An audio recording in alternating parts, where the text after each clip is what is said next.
I think tomorrow's going to call for a little bit of rain, maybe a little bit of sun. Oh, sorry there. I'm just looking at my crystal ball because apparently I can just tell you what's going to happen. Literally record the video earlier, say, wouldn't be surprised if a commit happens today, then two follow moments after I post it. I don't know if they're just waiting for the video to drop, them being Colorado, to know when to pull the trigger. But can you wait till tomorrow?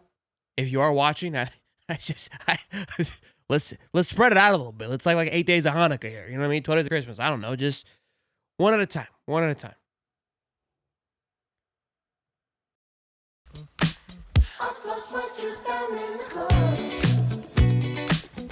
Let's start calling me the Shelton bomb. You know what I mean? I'm just out here just hitting with them, letting them know what's up. Number one tight end in the country out of the portal, Zach Atkins. Everybody 6'5", 245 pounds, absolute stud muffin. Now, I mentioned this on the show, and I saw a comment. Somebody asked, like, what do the stars matter now? Who cares? Because I said, look, this kid was a so-and-so star as a recruit, and now is this in the portal. And the reason I say this is, like, it doesn't matter. The stars don't matter, but for some people, it's just a point of reference of the type of talent that you're getting, right? And to also show an improvement, to show growth, what have you, to know what you're getting, right, on paper. Because you can go watch, but they play a different talent, they play different areas, so you may not know 100%. So I'm not using it as like this is the, certified letter of what somebody's getting, but it is just another bullet point for you to have knowledge of the type of competitor that is coming in. And so speaking of this young man was a 0-star, nada, zilch, kapuri, right? Now he's an 86.85, just about 2-3 points under a 4-star, and an 18 FBS scholarship offers when he hit the portal. Obviously, Colorado being one of them. So incredible story, a grinder. I mean, a kid that comes from absolutely nowhere, Northwest Missouri State. You tell me where that is. I'll give you the entire show. You think about it. You get back to me, okay? Probably somewhere in Northwest Missouri if I had to guess. But that's about all I got for you. So, big commit there. That is now the third commit, right? Third commit, fourth. You have the D-line, the O-line, Punter, or there was a kicker, which is another kicker today. Phenomenal name. Buck Buchanan. What a name. Like, to me, there's so many things kicker can have. Obviously, you got to make field goals, right? That's number one. But number two, kickers always have to have good personality. Okay, that is a big component for me. I think a fantastic name for a punter is good. Okay, like Cameron Dicker, the kicker. Like, those are just fantastic. You know what I mean? Like, that's just, like, what else do you have as a kicker? Buck Buchanan. You got to love that. And he's got a great set of, he got great lettuce coming out the back. All right, so that fires me out. We got little lettuce coming out the back end. So another big pickup. He was a pre-season all-conference selection. He hit 255 yard field goals this year. So look, kickers, nobody cares about him until it's time to care about him. All right. So this was a nice little pickup from the portal to add to the team. He also punts as well. So I wonder if he'll be doing both, because they also just signed a kicker as well from recruiting, 5-star kicker. Now, kickers don't just come in right away, so I imagine this will be Buck's year to get things done and then move on to the 5-star kicker they signed just a few days ago as well. So maybe that's where I'm getting confused on the portal movement.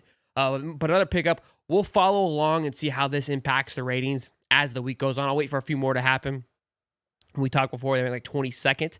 Right now, this is 2 more, so maybe probably kind of top 20 now in the portal cycle. Again, that doesn't tell you everything, but just to give you an idea of what the Buffs are doing in the portal. Now, I do want to talk about one last thing, or 2 more things before we wrap up the show. One of those is addressing Coach Prime. Again, the noise of him leaving is a constant conversation. Like, I don't acknowledge it anymore. The ESPN, these guys bring it up constantly. And I've said my reason why he's not going to leave. And I'm also going to show a quote of him saying, I don't plan on leaving.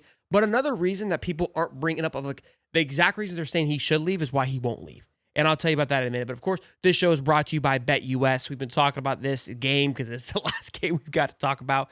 And I still think the spread's fantastic for the 28th coming up. Look, it's just 10 days away. That is also the day the portal closes. So we're expecting a big lead up into that. And I think practice should have started probably this week, a little bit into next week with this game coming up in just under 10 days. So be sure to check out BetUS.com. Use the code YouTube150. Get back 150% on your first deposit, then 125 up to your next 2, up to $2,000. when you use the code YouTube150 at BetUS.com. Get on this. Again, we've had families this year with taking money on the Buffs. I love the Buffs here at -3. Again, all the starters are playing. No need to be worried about what's going on. This is Zachariah Branch. Just a shout out to the graphic squad. Let me see who made this. I thought it was absolutely fantastic. On Twitter, Jameer G made this jersey swap. So shout out to Jameer G at Kosher Life Mur on Twitter. I just thought it was clean. You know what I mean? Like we're in that era now. You know, in basketball, like that's kind of where it started when we're hearing about guys possibly like the free agency happening, and you want to see what they look like in your jersey, your favorite team's jersey.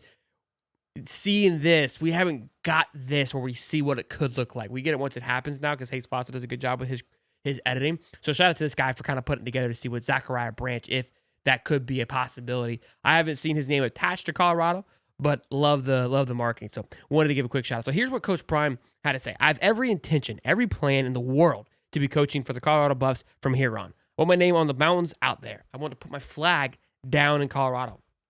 I want to be on the Mount Rushmore of coaches for Colorado. And so my reason for this, again, it's blasphemy that it continues to be a point of conversation.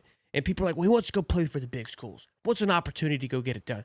And 3 years ago, I'd be like, yeah, he probably will leave. He probably want to go and play for, to have a chance to do these things. But I kind of said at the beginning of this year, and I'm seeing it even more now because people are like, oh, he won't have the money in Colorado. Let me keep it a buck with you. There's about 4 or 5 schools that have the money that are just willing to be to grossly spend. That's all the Texas teams because of oil money. So A&M, Texas Tech seems to be spending out the woo-ha, but clearly that didn't do them any favors, right? So why go to Texas Tech when you're at Colorado at the Big 12? It's a wash, in my opinion. I think the brand's much bigger at Colorado than what is at Texas Tech. Texas, I mean, that's Texas, right?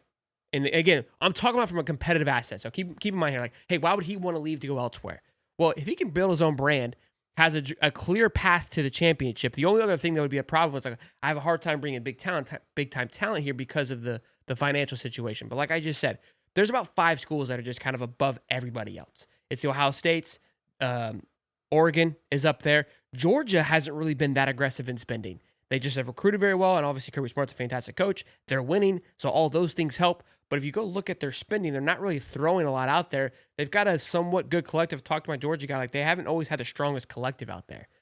So it's not that in USC, who you would think could be a powerhouse, just given their history, losing everybody. So yes, there is going to be a factor where he's going to have to play those things. But I think what he's building, powerhouse he's building with the professional aspect to it, right, and kind of showing Travis Hunter again. Your second year as an FBS coach, and you coach a kid that wins the Heisman. Kirby Smart, Sark, Dan, they ain't got a Heisman under their belt yet. Now that's not everything, but that's one hell of an accomplishment. So if you can show in year 2, and under 3 years of my coaching and my development, I can make you a Heisman winner. That's going to speak volumes. Results speak volumes. Again, these kids that are chasing a bag, you're going to have that anywhere. And so just because, let's say, because an FSU's always gets brought up, the Auburns, you think he's just going to go there and the kids are just going to flock with the money? FSU and Auburn are losing out right now, right? I mean, these guys are losing anyway. So the money will come. You win football games, money will come. You go make a playoff in the Big 12, money will come. And again, as soon as the 12-team playoff expanded, it opened the door for everything. Brands are going to continue to get bigger. A perfect brand is Boise State. When they made that first initial push and kind of got the conversation going way back when they played in the Fiesta Bowl, they had the Statue of Liberty play. Like that was an iconic moment that kind of elevated Boise. And Boise has rode off of that. Now they've had their ups and down years, but they've been in the conversation since that because of that moment. And now another window opened and they capitalized on it again this year, right? And so now they will have another surge of momentum. And because of the way the landscape, they'll be able to capitalize on it for more years to come than they would have had before. Buffs are in that same exact category. If they would have slipped up and let them make the playoffs, this shit would have been busted up. It would have been going through the roof. So my point of it is, again, kind of long story short, is that there's just the appeal to leave is not what it once was. There was always like, you got to go here to win. You got to go do this. You don't have to do that anymore. The path is almost exhausting anywhere else. It's egregious. right? You see the SEC and all these coaches complaining that their schedule's too tough. So be it. Now, you could argue the Big 12 had to kind of fight to get in because there's only one team that they let in because they didn't look at the Big 12 as high quality. Again, things will fluctuate and things will change. You're going to have your caveats anywhere you go. But if you know at least you have a path, which at one time there wasn't really a clear, genuine path, I just don't see, again, that would be the thing that if you're looking at, hey, why would Prime leave? It'd be like, well, because of these things. But those aren't really factors to me anymore. It's got to stop. He has created Colorado. It's a sexy brand right now. Kids want to go play for him. He's overcome it's cold. It's not cold. I mean, it has its days, right? But they've dealt with it just fine. They realize how beautiful it is there. And we've also heard that they've got money at Colorado. Funding isn't a problem. And that's the thing too. Like, do they've got Texas money? No. Nobody has Texas money. Okay. Like I said, there's like 5 schools that kind of live in their own little world. They're like the Dodgers and Yankees of baseball. So we've got to figure that out anyways. And hopefully once we get a cap on this thing, it'll work itself out anyways. And then money is still important, but at least it's not just completely egregious. So right now it's so outlandish.